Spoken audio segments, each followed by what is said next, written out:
Hello friend, Chauhan study circle में आपका बहुत बहुत वेलकम। आज हम बात करते हैं सीटेट में एसएसटी के क्वेश्चन है हमारे। तो आइए चलते देखते हैं। एक शिक्षिका अपने विद्यार्थियों को सरकारी परियोजना के बारे में जानकारी प्राथमिक सूत्रों के माध्यम से देना चाहती है। निम्नलिखित में कौन सी योजना अनुयुक्त होगी? 4 ऑप्शन है हमारे इसमें। ए है विद्यार्थियों के पड़ोस में लागू होने वाली योजनाओं पर सर्वे। बी है विद्यार्थियों के पड़ोस में लागू होने वाली परियोजना पर हुए खर्चे पर एक रिपोर्ट। सी सरकारी परियोजना पर पुस्तक की समीक्षा। डी एक खंड विकास अधिकारी के साथ साक्षात्कार। तो हमारा कौन सा ऑप्शन सही है? इसमें ए ऑप्शन सही है। विद्यार्थियों के पड़ोस में लागू होने वाली योजनाओं पर सर्वे करना प्राथमिक सूत्र नहीं है, अतः यह विधि अनुयुक्त होगी। ये था हमारा ए आंसर सही है। आइए देखते हैं नेक्स्ट क्वेश्चन है हमारा। सामाजिक विज्ञान पर निम्नलिखित में से एक उचित और अर्थपूर्ण दत्त अभ्यास को चुनिए।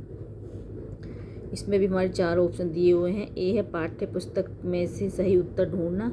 बी है पिछले वर्ष का अभ्यास। सी है अवधारणाओं के परीक्षण का एक मौलिक अभ्यास। डी है पठन सामग्री का सार। तो हमारा ए ऑप्शन सही है। इसमें सामाजिक विज्ञान विषय में एक उचित और अर्थपूर्ण दत्त अभ्यास पाठ्य पुस्तक में से सही उत्तर ढूंढना है। आइए चलते हैं नेक्स्ट क्वेश्चन है हमारा। लोकतांत्रिक संस्थाओं के प्रति विद्यार्थियों में दोषदर्शिता को रोकने के निम्नलिखित में से कौन से 2 विकल्प हैं सबसे उचित होंगे? 2 विकल्प सबसे उचित होंगे। तो हमारा आंसर कौन सा सही है? इसमें ए है आदर्श कार्य प्रणाली एवं सिद्धांतों पर बल देना। नेक्स्ट संस्थानों के बदलाव में असंभावनाओं को इनगिनित करना। थर्ड सामाजिक विषमता को अपरिहार्यता पर बल देना। नेक्स्ट जागरूक जनता की भूमिका को इनगिनित करना। तो हमारा डी ऑप्शन सही है। इसमें लोकतांत्रिक संस्थाओं के प्रति विद्यार्थियों को दोषदर्शिता को रोकने के लिए सबसे उचित 2 विकल्प होंगे। एक है आदर्श कार्य प्रणाली एवं सिद्धांतों पर बल दिया जाए। दूसरा है जागरूक जनता की भूमिका को इनगिनत किया जाए। तो ये थे हमारा डी ऑप्शन सही था इसमें। आइए चलते हैं नेक्स्ट क्वेश्चन है हमारा। उच्च प्राथमिक स्तर की सामाजिक विज्ञान की कक्षा में लैंगिक भूमिका पर विद्यार्थियों को बातचीत को प्रोत्साहित करने के लिए सबसे उत्तर विधि निम्नलिखित में से कौन सी है? तो इसमें भी हमारे 4 ऑप्शन दिए हुए हैं। ए ऑप्शन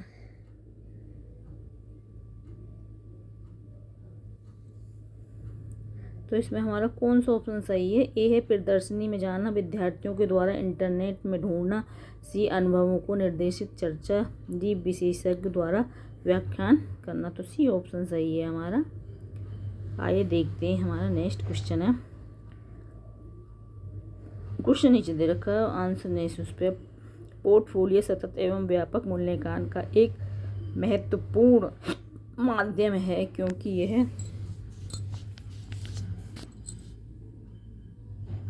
4 ऑप्शन दिए हुए हैं।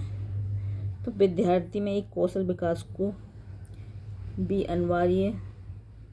तो हमारा ए ऑप्शन सही है। इसमें पोर्टफोलियो सतत एवं व्यापक मूल्यांकन का एक महत्वपूर्ण माध्यम होता है जिसके द्वारा विद्यार्थियों में कौशल विकास को इनगिनत किया जाता है।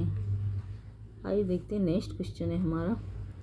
जब एक विद्यार्थियों को एक ऐतिहासिक स्मारक दिखाते हैं तब वे आप उन्हें किस प्रकार के अधिगम के सूत्रों को सिखाने के लिए प्रोत्साहित कर रहे हो? यह लेख चित्र का कला संसाधन। बी पारंपरिक लोक संसाधन। सी प्राथमिक सूत्र। डी पाठ्य सूत्र। तो सी ऑप्शन सही है। ऐतिहासिक इमारतों का भ्रमण कराने एवं उनका निरीक्षण करना अधिगम की दृष्टि से प्राथमिक सूत्र कहलाता है। आइए चलते हैं, नेक्स्ट क्वेश्चन है हमारा। कल्पना कीजिए कि आपकी श्रीरंगपट्टनम के युद्ध और टीपू सुल्तान की मौत के बारे में खबर देने वाले दो पुराने अखबार मिलते हैं। एक अखबार ब्रिटेन का है और दूसरा मैसूर का है। दोनों अखबारों के लिए इन घटनाओं के बारे में एक एक सुर्खी लिखिए। कक्षा 8 के इतिहास की पाठ्य पुस्तक में इस क्रियाकलाप को शामिल करने का क्या कारण है? तो ए ऑप्शन सही है हमारा। ब्रिटेन द्वारा राज्य को मिलाए जाने का अभिलेख तैयार करना। बी, लोगों को ब्रिटिश नीतियों के बारे में बताना। सी, विद्यार्थियों को लिखने की कौशल को विकसित कराना। डी, विद्यार्थियों की विचार विविधता का अवधारण को विकसित कराना।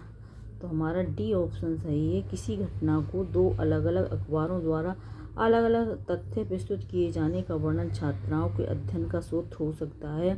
इससे छात्रों में विचार की विविधता की अवधारणा को विकसित करने में सहायता मिलती है। आइए देखते हैं, नेक्स्ट क्वेश्चन है हमारा। निम्नलिखित कथनों में से कौन सा कथन लोकतंत्र के संबंध में गलत है? तो ए ऑप्शन है, लोकतंत्र में एक शासक के पास देश प्रशासन करने की संपूर्ण ताकत होती है। लोकतंत्र